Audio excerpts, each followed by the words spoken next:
In Germany, as Adolf Hitler solidified his power before the Second World War, he was constantly worried about being undermined, and also the potential threat that others posed to him as he established his dictatorship. In 1934 he ordered a purge to prevent this, and after this three-day action, scores of his important paramilitary members of the SA had been killed, including one man whom Hitler considered one of his best friends.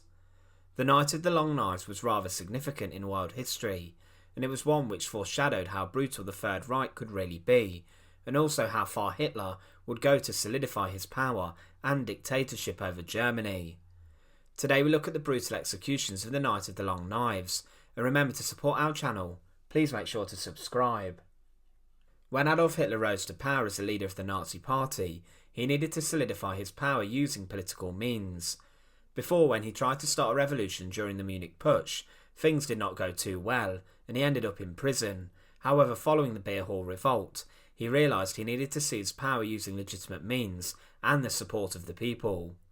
However, part of his early power was aided by a group of paramilitary men who were ingrained with the politics of the Nazi Party. The SA or Brownshirts were very significant to Hitler's rise, and their first purpose was to protect those speaking at Nazi rallies, as well as disrupting meetings of those opposition parties, such as communists. They were a rather violent and virulent group of thugs who would go out of their way to attack communists, Jews and other minorities. The group were inspired by Mussolini's black shirts, and they became incredibly powerful. Wherever Hitler went, there was always scores of brown shirts following him, and often there was also great violence too, with street fights erupting on the German streets. The SA even used violence against shops, smashing up the businesses of Jews and minorities, and they were seen as a rather feared group. Hitler did at one point assume control of the group. However, he asked one of his closest friends, Ernst Rohm, to take over as their chief of staff. Rohm brought different ideas to the SA, and he restructured the leadership, and under him the group grew massively in their importance within the Nazi power structure, and their numbers swelled massively. In around January 1932, they had around 400,000 men. However, by the time Hitler seized power a year later, they had around 2 million men, which was 20 times bigger than the German army. Having a group of men who were loyal to Rome, which is around 20 times bigger than the army, was in a sense very threatening for Hitler. The SA leadership itself seemed hungry for more power too, as the Nazis assumed power, and at the end of 1933 they ended up having around 3 million men inside of the SA. Lots of people in Germany believed they were the replacement for the Reichswehr, or the German army, and Rome intended to absorb the army into the SA, calling for a people's force. This caused chaos within the army's high command, as they saw the SA as a group of thugs who had no military heritage or tradition, and instead were a group of street fighters. The SA's need for more power seemed threatening to other members of the Nazi hierarchy, and the SS had transitioned into the bodyguard unit for Hitler. The SS at the time was not as radical as the SA, and it was made up of more middle-class members, and Hitler decided that the rebellious nature of the SA was a severe threat, and with this Rome was also seen as a bit of an issue. Within the Nazi hierarchy, there was a conspiracy that began to come to fruition, with Goering and Himmler heading up a coalition against Rome and the SA. Himmler and Reinhard Heydrich worked together to create evidence that said Rome was planning to overthrow Hitler, and had been paid 12 million marks to do this by the French. With this, Rome, who had been an early supporter of the Nazi Party, came into the firing line, and despite being incredibly important in helping the Nazis secure more votes in their elections, his downfall and the SA's downfall was about to come. So everything was set for the Purge, which is remembered in history as the Night of the Long Knives. One of the first victims of the Purge was August Schneidhuber, a chief for the Munich police, who was accused of failing to keep peace, as the night before many SA members had rampaged through the streets. Schneidhuber was blamed, accused of treachery, and that day was executed with more members of the SA being taken to prison. It was after this that Hitler and a number of the SS members and the police travelled to Hanselbauer Hotel in Bad Wiessee. It was here where Rome and a number of his followers were staying. They arrived around 7, and the SA leaders were still in bed, and Hitler and the SS stormed the hotel, with Hitler personally ensuring Rome left the hotel under arrest. Another victim of the purge was SA leader for Breslau, Edmund Heines, who was found in bed with an 18-year-old male SA troop leader. Hitler, disgusted by this, ordered that both of them be dragged round the back of the hotel and shot instantly in cold blood, accused of bringing the Nazis into disrepute, and Goebbels later commented on this, justifying the purge as a way to crack down on what he described as immoral behaviour. Further members of the SA leadership were arrested, being taken from trains, and following this Hitler denounced the group and Rome, accusing them of great treachery. The exact number of victims of the Night of the Long Knives is disputed, but the majority of the executions were carried out using gunshots, with SA members being dragged out and executed rather quickly.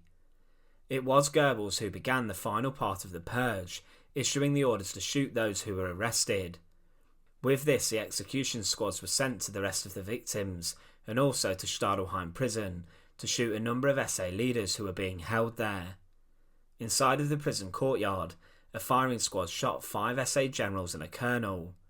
Those who weren't immediately executed were given a 1-minute trial to defend themselves before they were executed by the firing squad anyway. It wasn't just members of the SA who were executed during the purge. The Nazis went after old political enemies too, and conservatives. Former Chancellor Franz von Papen had his secretary shot as the SS burst into his office.